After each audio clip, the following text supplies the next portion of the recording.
So this is Hendrix Part 2, and we're going to take, remember in the Hendrix Part 1 we took this E minor, or this G major, and it was this pentatonic scale.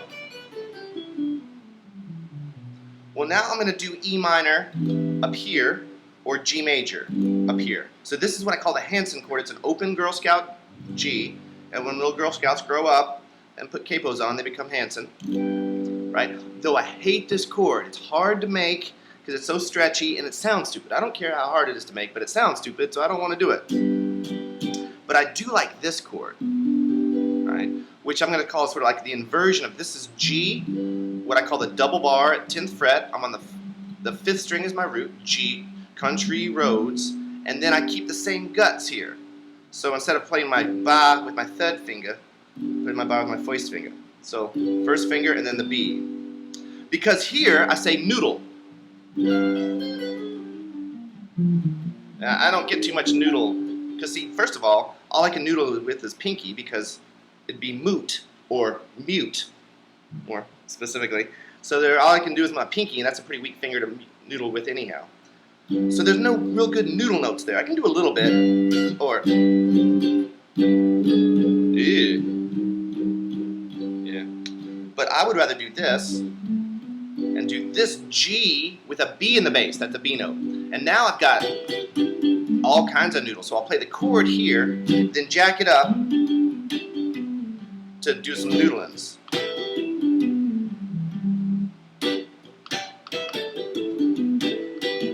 don't know if this will be loud enough. One more treble. So that's my G.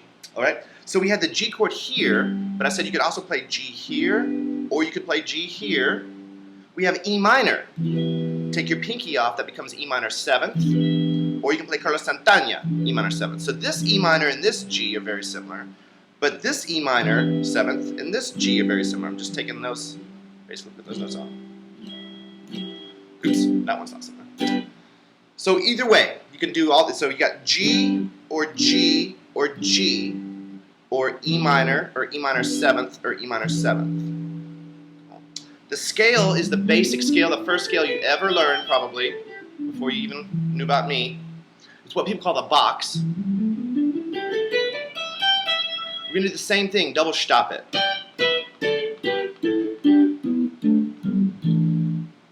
You know, hang on just 2 seconds. I'm going to switch over to acoustic real quick because I'm not sure that's going to be loud enough on the video.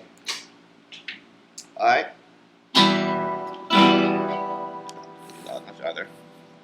So here's my E minor. So I got my E minor up here. Right? Here's the scale, blues box.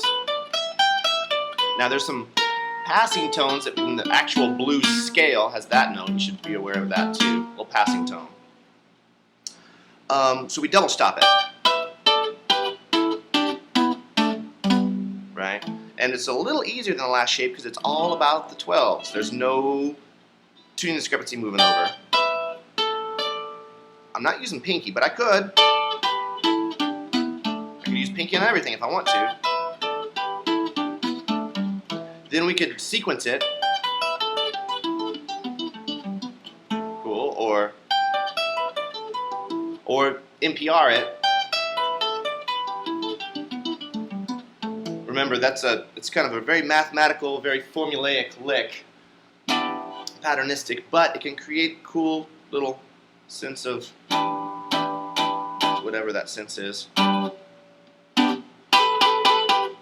Cool. So now we're going to start well, before we start double stopping, I'm going to first do the hammer on the top string. So I've still got the first finger on the second string here. And if I do this, that's the last lick of the Led Zeppelin. I'm going to pick, pull, and then hit with the second string. And it's a triplet, triplet, triplet, triplet, triplet, triplet. Actually, it's a 16th note triplet, so how fast it is. I could also use a pick and finger. Finger, pick. Might even get a little faster that way, I don't know. Doesn't really matter. Cool.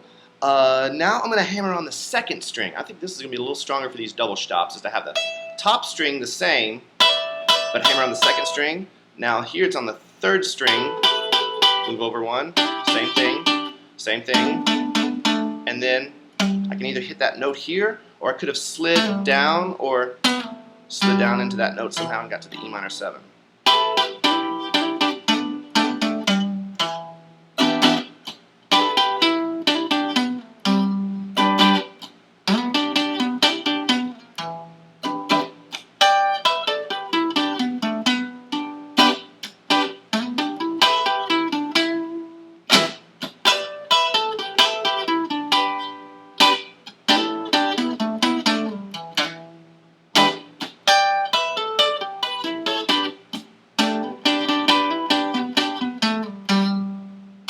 Cool.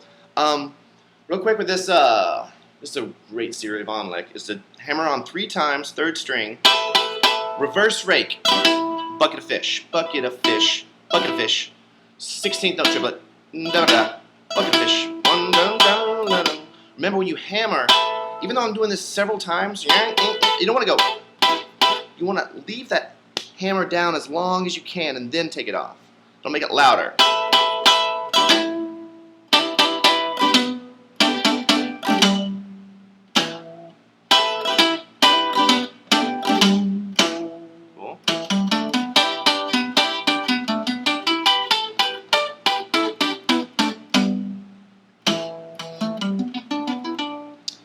So I think that answers all those questions. Then we have this is called the box, but this is called the extension. And by whom I don't know. I didn't make up these terms. So, but that's what I've heard these referred to as the box. And then this is like the little extension to the box, the creep around, right? I call it the creep around. Let's double stop that. Slide, and then I'm just back to what I was doing before. If I want to slide there, I can get into that G or that E, or I could have stayed there to this E or this G. Now I'm going to double stop it instead of just a hammer on double stop. So here I've got the top note stays the same, and it's the second string that I'm hammering on. Now here I'm going to go to this and hammer on there, and then down to here, and then G.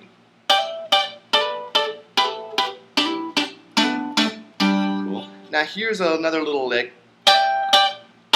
You could also think of this right here as a D, right? Because if I'm just talking about 2 or 3 notes, they're probably going to be shared by a lot of different scales, these 2 or 3 notes. So you could look at this as a D chord. Hey, look, there's a D chord. See? Or you can look at this as a G chord. But either way, it doesn't really matter at this stage. Just learn the darn lick. And then I'm going to do this one. I'm going to do the same darn thing on a C. So this note normally is not in the scale. It's in the major scale. But that was the note I eliminated from the pentatonic. Cool. So I'm going to do with the C. See, that's really a C chord right there. And then to G. So it's that Bad Company lick. Go. Go.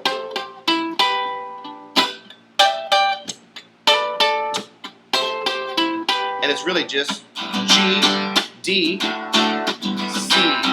G.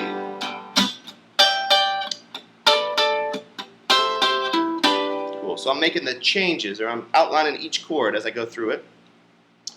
That's a cool lick. Cool, you should know all those. I'm getting a little bit of a nosebleed up here. Let's take it down to here. Now I'm in open position, right? Because here's my G. See, that's where see that creep around?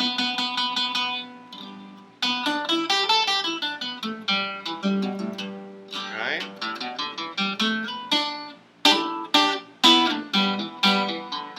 And it's been a long time since I've learned it, but that whole solo to Wish You Were Here is right there. Something like that.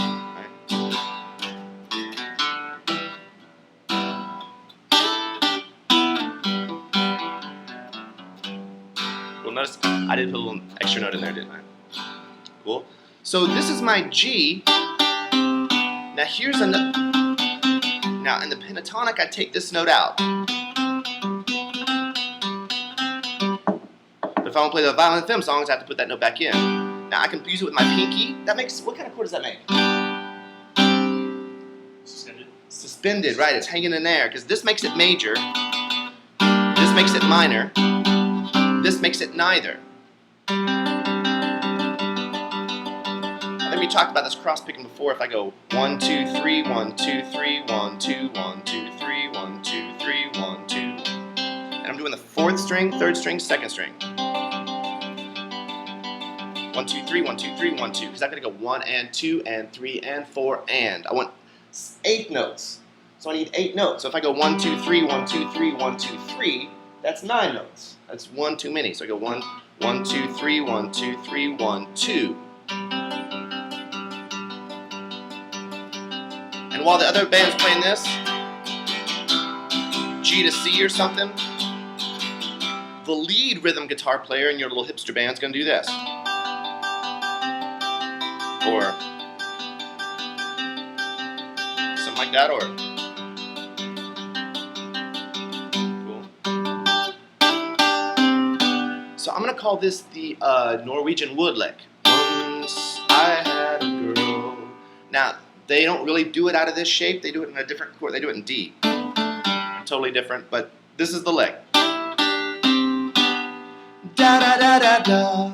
Because next week we learn Little Wing. And that's going to be in there.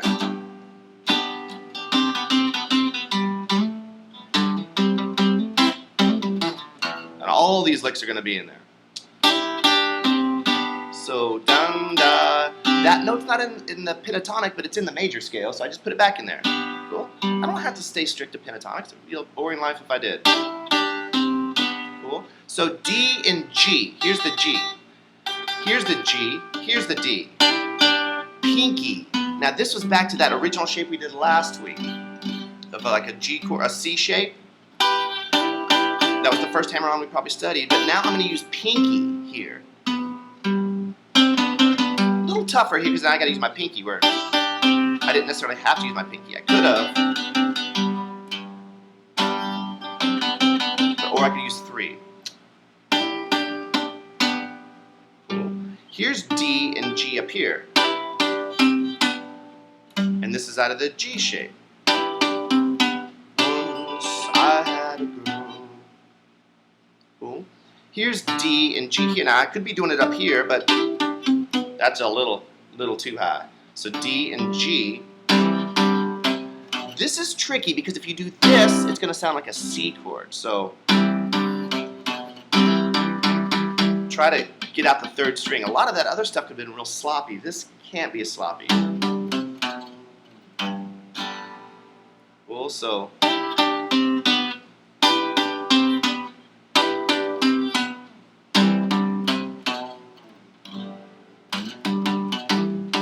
oh, one more thing that I'm going to talk about. Who can make the sun, who can take the sunshine, is the Candyman lick. So like I said at the beginning, this is the G chord, but I can't noodle there. Well, I can, but people aren't going to pay money for it.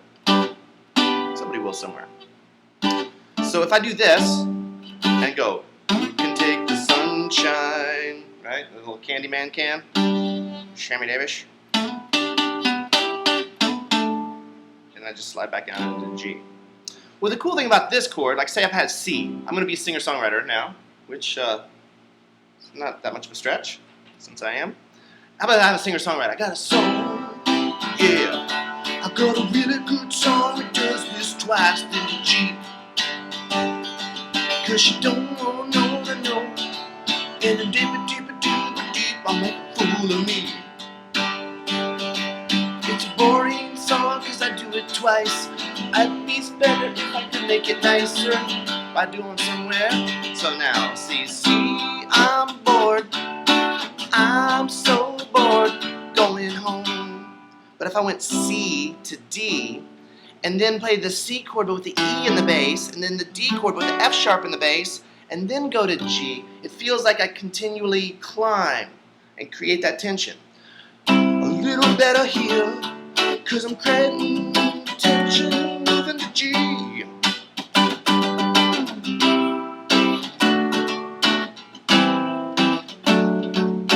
Especially for Indians or something. A lot of singer-songwriters will just play C and D and C and D, but the bass player will do this.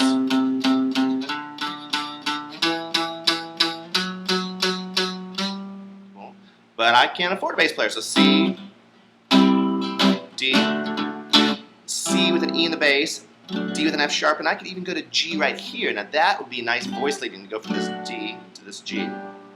Cool. So this is where we're going to go with it if we took like a G chord. Now D chord, C chord, G, D, G, D, C, G. Maybe a couple, another week or two away from that. But basically I'm just trying to find the C. If I have a C lick, I can do, or I could do the extensions for C, and then the D lick, which is really B minor, then to the G lick. Were you in the same shape the entire time? No, that's the thing, is that I'm using this shape sometimes and this shape sometimes.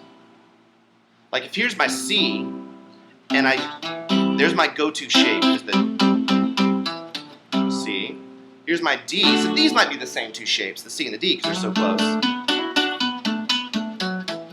And then here's my G, which is a different shape.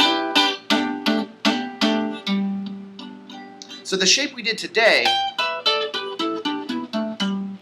E minor or G, if I'm on C, here's my C, or A minor.